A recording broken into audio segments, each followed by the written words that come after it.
Hi friends, ಎಲ್ಲರೂ ಹೇಗಿದ್ದೀರಾ? Welcome to my channel.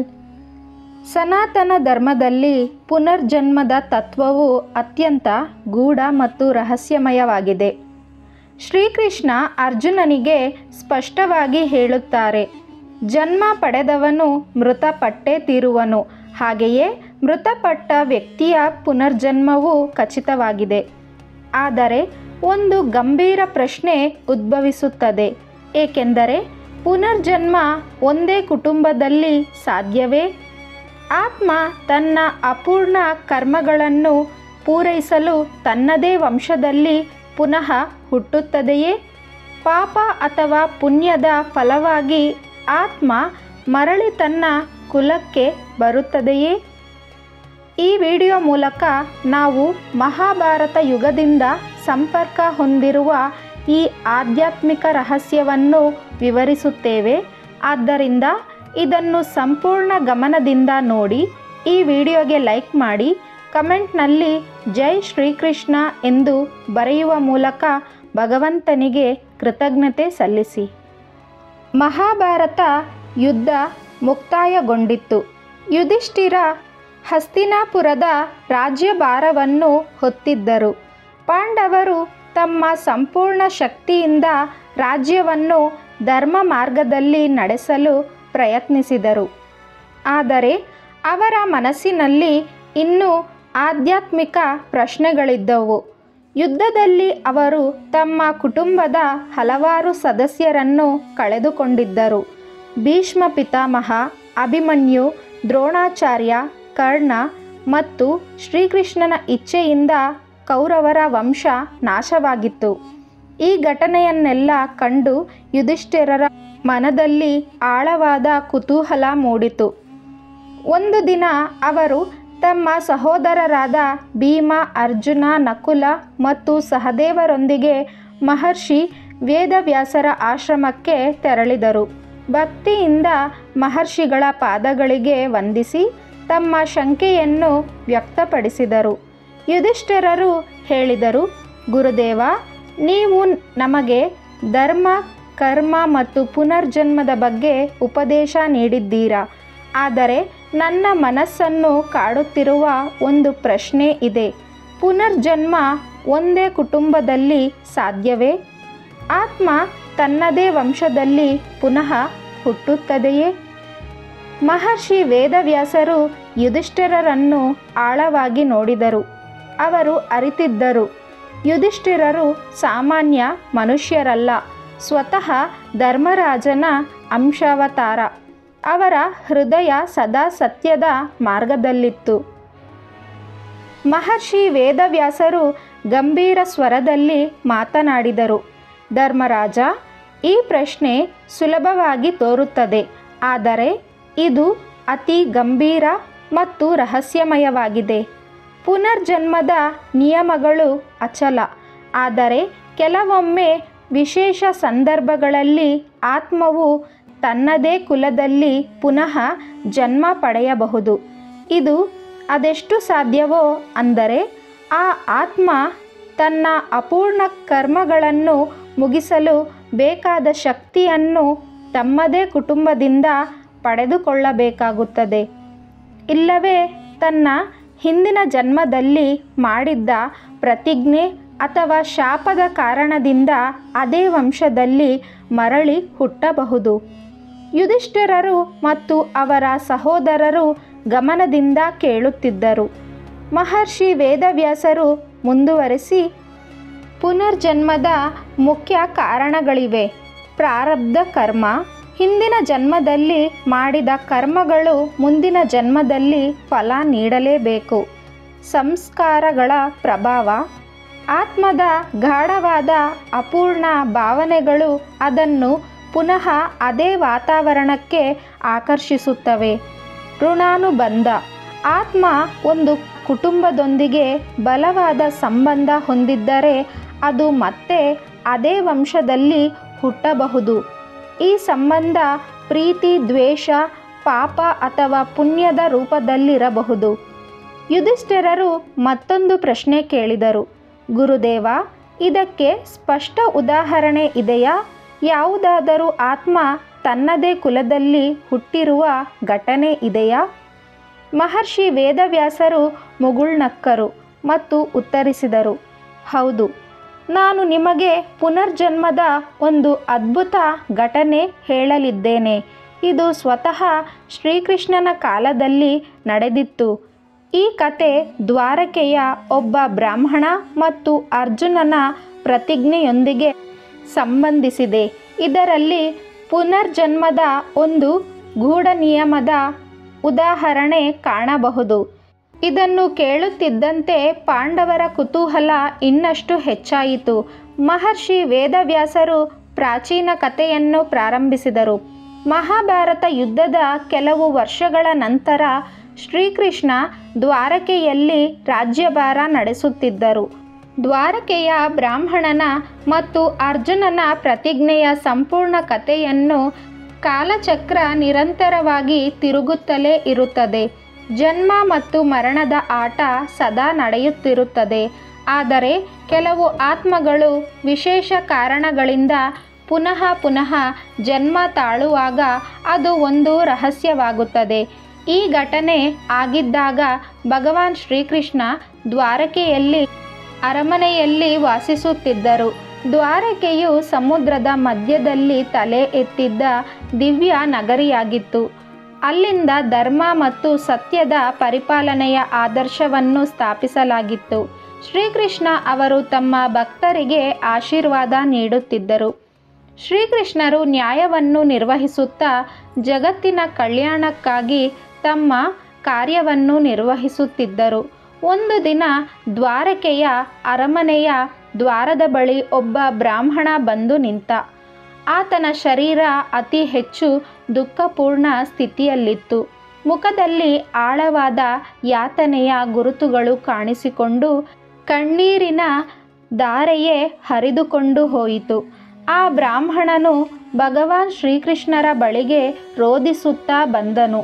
ಅವರ ಪಾದಗಳ ಬಳಿಗೆ ಬಿದ್ದು ವಿಷಾದಭರಿತ ಸ್ವರದಲ್ಲಿ ಹೇಳಿದನು, ದ್ವಾರಕಾಧೀಶ, ಯೋಗೇಶ್ವರ, ದಯವಿಟ್ಟು ನನ್ನ ಮೇಲೆ ಅನುಗ್ರಹ ತೋರಿ.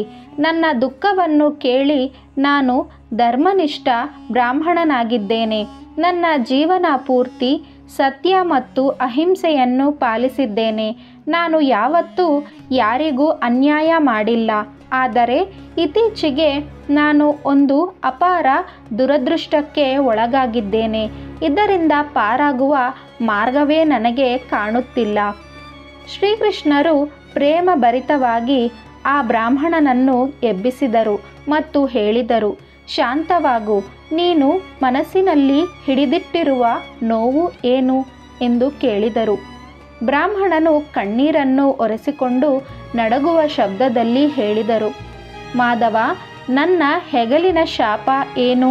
ನನ್ನ ಯಾವ ಮಗ ಜನ್ಮ ಹೊಂದಿದ್ದರೂ ಅವನು ಜನ್ಮ ತಕ್ಷಣವೇ ಮೃತಪಟ್ಟಿದ್ದಾನೆ.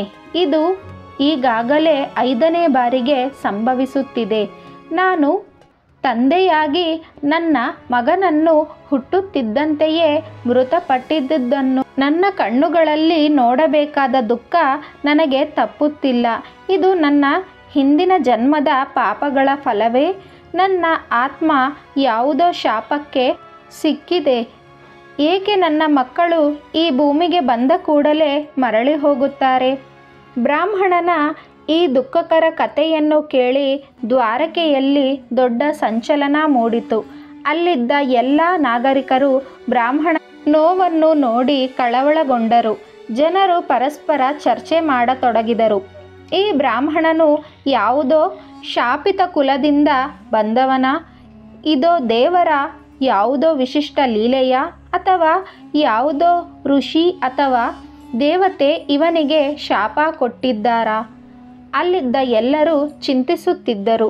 ನಿಜಕ್ಕೂ ಭಗವಾನ್ ಶ್ರೀಕೃಷ್ಣ ಈ ಭೂಮಿಯಲ್ಲಿ ಇದ್ದಾಗ ಅವರ ಭಕ್ತನಿಗೆ ಇಷ್ಟೊಂದು ದುಃಖ ಏಕೆ ಎದುರಾಗುತ್ತಿದೆ? ಈ ಬ್ರಾಹ್ಮಣನ ಭಾಗ್ಯದಲ್ಲೇ ಇಂತಹ ಕಷ್ಟ ಬರಬೇಕೆಂದು ಬರೆದಿದೆಯಾ?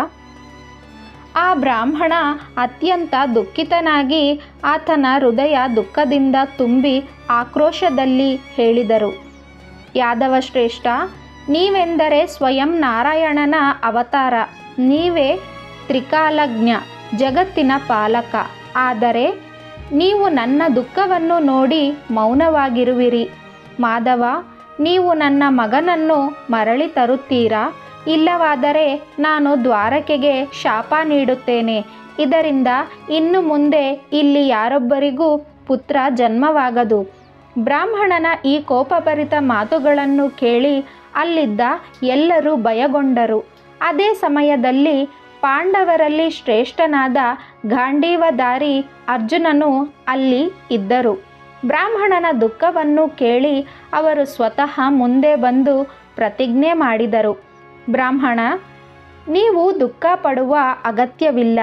ಈ ಬಾರಿ ನಿಮ್ಮ ಪುತ್ರನು ಜನ್ಮ ಹೊಂದಿದರೂ ಜೀವಿತನಾಗದೇ ಇದ್ದರೆ ನಾನು ಸ್ವತಃ ಅಗ್ನಿಯೊಳಗೆ ಪ್ರವೇಶಿಸಿ ಪ್ರಾಣತ್ಯಾಗ ಮಾಡುತ್ತೇನೆ.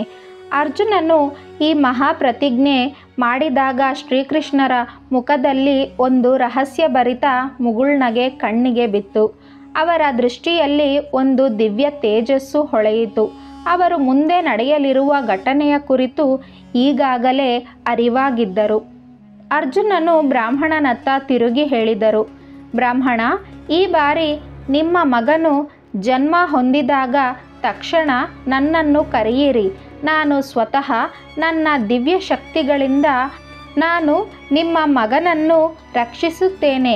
ಯಾರೂ ಆತನನ್ನು ಮರಣಕ್ಕೊಳಪಡಿಸಲಾಗದು. ಇದನ್ನು ಕೇಳಿ ಬ್ರಾಹ್ಮಣ ಅರ್ಜುನನ ಮೇಲಿನ ನಂಬಿಕೆಯನ್ನು ಹೊಂದಿದ್ದರು. ಅವರು ಶ್ರೀಕೃಷ್ಣರ ಪಾದಗಳಲ್ಲಿ ವಂದನೆ ಸಲ್ಲಿಸಿ ತನ್ನ ಮನೆಗೆ ಹಿಂತಿರುಗಿದರು. ಆದರೆ ಈ ಬಾರಿಯೂ ಹಿಂದೆ 5 ಬಾರಿ ನಡೆದದ್ದೇ ಪುನರಾವರ್ತನೆಯಾಗುತ್ತದೆಯಾ? ಅರ್ಜುನನು ತನ್ನ ವಚನವನ್ನು ಉಳಿಸಿಕೊಳ್ಳುವನ? ಅಥವಾ ಈ ಘಟನೆಯ ಹಿಂದೆ ಯಾವುದೋ ದಿವ್ಯ ಲೀಲೆ ಇದೆಯಾ? ಎಲ್ಲರ ಕಣ್ಣು ಆ ಕ್ಷಣವನ್ನು ಕಾಯುತ್ತಿತ್ತು. ಬ್ರಾಹ್ಮಣನ ಮಗನು ಜನ್ಮ ಹೊಂದುವ ದಿನ ದ್ವಾರಕೆಯ ನಾಗರಿಕರು ಇದನ್ನು ಕುತೂಹಲದಿಂದ ನಿರೀಕ್ಷಿಸುತ್ತಿದ್ದರು. ಏಕೆಂದರೆ ಇದು ಕೇವಲ ಒಬ್ಬ ತಂದೆಯ ನೋವು ಮಾತ್ರವಲ್ಲ, ಪುನರ್ಜನ್ಮ ಮತ್ತು ಕರ್ಮಗಳ ಮಹಾರಹಸ್ಯದೊಂದಿಗೆ ಸಂಬಂಧಿಸಿದ ಒಂದು ಮಹತ್ವದ ಘಟನೆ. ಆದರೆ ಬ್ರಾಹ್ಮಣನ ಮಗ ಜನ್ಮ ಹೊಂದುತ್ತಿದ್ದಂತೆ ಮತ್ತೆ ಕಾಣೆಯಾಯಿತು. ಅರ್ಜುನನು ತಕ್ಷಣ ತನ್ನ ಮಹಾಪ್ರತಿಜ್ಞೆಯನ್ನು ಪಾಲಿಸಲು ಆ ಮಗುವನ್ನು ಹುಡುಕಲು ನಿರ್ಧರಿಸಿದರು. ಅರ್ಜುನನು ತನ್ನ ದಿವ್ಯ ದೃಷ್ಟಿ ಮತ್ತು ಗಾಂಡೀವದ ಶಕ್ತಿಯ ನೆರವಿನಿಂದ ಬ್ರಾಹ್ಮಣನ ಮಗುವಿನ ರಕ್ಷಣೆಗೆ ಎಲ್ಲ ರೀತಿಯ ಯತ್ನ ಮಾಡಿದರು. ಅವರು ತಮ್ಮ ಗಾಂಡೀವದಿಂದ ಒಂದು ರಕ್ಷಣಾ ವಲಯವನ್ನು ಬ್ರಾಹ್ಮಣನ ಮನೆಯನ್ನು ಸುತ್ತಲೂ ನಿರ್ಮಿಸಿದರು. ಆದರೆ ಆ ಮಗುವು ಜನ್ಮ ಹೊಂದ ತಕ್ಷಣ ಮತ್ತೆ ರಹಸ್ಯಮಯವಾಗಿ ಕಾಣೆಯಾಯಿತು. ಬ್ರಾಹ್ಮಣನು ವಿಷಾದಿಸುತ್ತಾ ಅಳಲು ಪ್ರಾರಂಭಿಸಿದರು. ಕೋಪದಿಂದ ಅರ್ಜುನನನ್ನು ದೂಷಿಸುತ್ತಾ ಹೇಳಿದರು, ಅರ್ಜುನ, ನೀನು ನನ್ನ ಮಗನನ್ನು ರಕ್ಷಿಸುತ್ತೇನೆ ಎಂದು ಹೇಳಿದ್ದೆ. ಆದರೆ ನೀನು ರಕ್ಷಣೆ ಮಾಡುವೆ ಎಂದು ಪ್ರತಿಜ್ಞೆ ಮಾಡಿದರೂ ಅದೇನೋ ಮಾಯವಾಗಿ ಹೋದದ್ದು. ನಿನ್ನ ಪ್ರತಿಜ್ಞೆ ವ್ಯರ್ಥವಾಯಿತೇ? ಅರ್ಜುನನಿಗೆ ತನ್ನ ಶಕ್ತಿಯ ಮೇಲೆ ಅಪಾರ ವಿಶ್ವಾಸವಿತ್ತು. ಅವರು ನಿಶ್ಚಯಿಸಿಕೊಂಡರು, ನಾನು ಈ ರಹಸ್ಯವನ್ನು ಪತ್ತೆ ಹಚ್ಚದೆ ಬಿಡುವುದಿಲ್ಲ. ಮೊದಲು ಅರ್ಜುನ ಇಂದ್ರಲೋಕಕ್ಕೆ ಹೋದರು. ಅಲ್ಲಿಗೆ ತೆರಳಿ ಇಂದ್ರನನ್ನು ಕೇಳಿದರು, ದೇವರಾಜ, ಆ ಬ್ರಾಹ್ಮಣ ಮಗ ಇಲ್ಲವಾ? ಇಂದ್ರ ದೇವರು ಉತ್ತರಿಸಿದರು, ಇಲ್ಲ ಪಾರ್ಥ, ಇದು ನಿನ್ನ ಕಲ್ಪನೆಯ ಹೊರಗಿನ ರಹಸ್ಯ. ಇದು ಸಾಮಾನ್ಯ ಘಟನೆ ಅಲ್ಲ, ಪುನರ್ಜನ್ಮ ಮತ್ತು ಕರ್ಮದ ಆಳವಾದ ರಹಸ್ಯ. ಇದರ ಅರ್ಥವನ್ನು ಅರ್ಥ ಮಾಡಿಕೊಂಡ ಅರ್ಜುನ ಮುಂದಿನ ಹಂತಕ್ಕೇರಿದರು. ಅರ್ಜುನ ಮೊದಲು ವರುಣಲೋಕ, ನಂತರ ಕುಬೇರಲೋಕ, ಕೊನೆಗೆ ಯಮಲೋಕಕ್ಕೆ ಪ್ರಯಾಣಿಸಿದರು. ಅರ್ಜುನನ ದಿವ್ಯ ರಥವು ಯಮಲೋಕದ ದ್ವಾರವನ್ನು ದಾಟಿತು. ಅಲ್ಲಿ ಧರ್ಮ ಮತ್ತು ಕರ್ಮದ ರಕ್ಷಕರಾದ ಯಮರಾಜ ಗಂಭೀರ ಹಾಗೂ ಶಕ್ತಿಶಾಲಿ ವ್ಯಕ್ತಿಯಂತೆ ನಿಂತಿದ್ದರು. ಯಮರಾಜ ಕೇಳಿದರು, ಗಾಂಡೀವಧಾರಿ ಅರ್ಜುನ, ನೀನು ಇನ್ನೂ ಮರಣ ಯೋಗ್ಯನಲ್ಲ. ಹಾಗಿದ್ದರೆ ಯಮಲೋಕಕ್ಕೆ ಹೇಗೆ ಬಂದೆ? ಅರ್ಜುನ ಕೈಗಳನ್ನು ಜೋಡಿಸಿ ಹೇಳಿದರು, ಯಮರಾಜ, ನಾನು ದ್ವಾರಕೆಯ ಬ್ರಾಹ್ಮಣನ ಮಗುವನ್ನು ಹುಡುಕಲು ಬಂದಿದ್ದೇನೆ. ನಾನು ಅದನ್ನು ರಕ್ಷಿಸುವ ಪ್ರತಿಜ್ಞೆ ತೆಗೆದುಕೊಂಡಿದ್ದೆ. ಆದರೆ ಅದು ಜನ್ಮ ತೆಗೆದುಕೊಳ್ಳುತ್ತಿದ್ದಂತೆಯೇ ಮಾಯವಾಯಿತು. ನಾನು ತಿಳಿದುಕೊಳ್ಳಲು ಬಯಸುತ್ತೇನೆ, ಏನಾಯಿತು? ಯಮರಾಜ ಕ್ಷಣ ಮೌನವಾಗಿದ್ದರು. ನಂತರ ಹೇಳಿದರು, ಪಾರ್ಥ, ಇದು ಒಂದು ಸಾಮಾನ್ಯ ಮಗುವಲ್ಲ. ಇದರ ರಹಸ್ಯವು ನಿನ್ನ ಹಾಗೂ ಶ್ರೀಕೃಷ್ಣನ ಕಾಲಕ್ಕೂ ಮಿಗಿಲಾಗಿದೆ. ಈ ಆತ್ಮ ಪುನಃ ಪುನಃ ತನ್ನದೇ ಕುಟುಂಬದಲ್ಲಿ ಜನಿಸುತ್ತಿದೆ. ಅದಕ್ಕೆ ಕಾರಣ ಒಬ್ಬ ಬ್ರಾಹ್ಮಣನ ಶಾಪ. ಇದು ಕೇಳಿ ಅರ್ಜುನ ಅಚ್ಚರಿಗೊಂಡರು. ಅರ್ಜುನ ಕೇಳಿದರು, ಧರ್ಮರಾಜ, ದಯವಿಟ್ಟು ಸ್ಪಷ್ಟಪಡಿಸಿ, ಈ ಆತ್ಮ ಯಾರು? ಇದಕ್ಕೆ ಯಾಕೆ ಶಾಪವಾಯಿತು? ಯಮರಾಜ ತನ್ನ ದಿವ್ಯ ದೃಷ್ಟಿಯಿಂದ ಆ ಆತ್ಮದ ಹಿಂದಿನ ಜನ್ಮಗಳನ್ನು ನೋಡಿದರು ಮತ್ತು ಹೇಳಿದರು, ಇದು ಹಿಂದಿನ ಜನ್ಮದಲ್ಲಿ ಒಬ್ಬ ಮಹಾನ್ ಯೋಧನಾಗಿತ್ತು.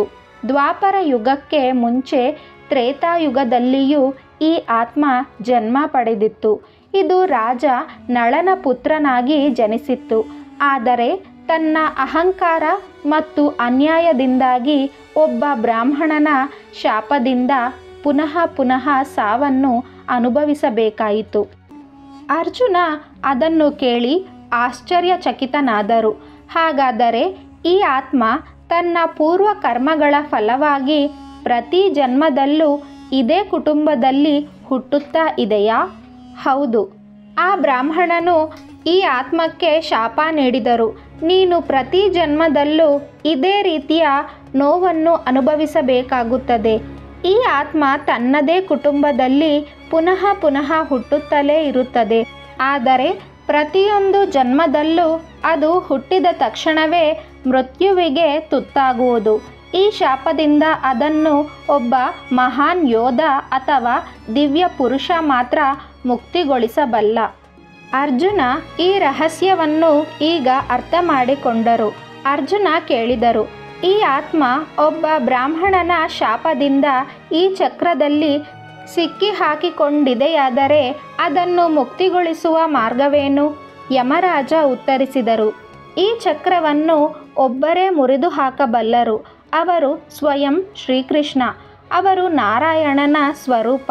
ಕೇವಲ ಅವರೇ ಈ ಆತ್ಮವನ್ನು ಬದಲಾಯಿಸಬಲ್ಲರು. ಅವರ ಅನುಗ್ರಹವಿದ್ದರೆ ಈ ಆತ್ಮಕ್ಕೆ ಮೋಕ್ಷ ಸಿಗಬಹುದು. ಅರ್ಜುನ ತಕ್ಷಣ ಶ್ರೀಕೃಷ್ಣನ ಧ್ಯಾನ ಮಾಡಿದರು ಮತ್ತು ಅವರನ್ನು ಯಮಲೋಕಕ್ಕೆ ಆಹ್ವಾನಿಸಿದರು. ಶ್ರೀಕೃಷ್ಣ ದಿವ್ಯ ಸ್ವರೂಪದಲ್ಲಿ ಪ್ರತ್ಯಕ್ಷರಾದರು.